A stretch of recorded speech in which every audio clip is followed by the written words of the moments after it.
আসসালামু আলাইকুম সবাইকে। 300 ফিটের একটা গ্রামীণ বাজার, একদম ফ্রেশ কলা, বাতাবি লেবু, আনারস। আমরা এখন আছি হলদি বাজারে 300 ফিটে। প্রচুর গ্রামীণ সবজি, টাটকা, অনেকে গাড়ি নিয়ে এসে কিনতে আসে।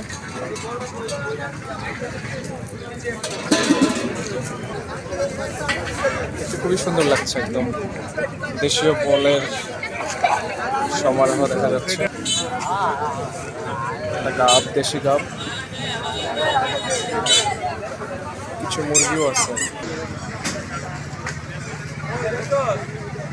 এরা বেশিরভাগই স্থানীয় কৃষক। এখানে শুক্রবারে প্রচুর ভিড় হয়।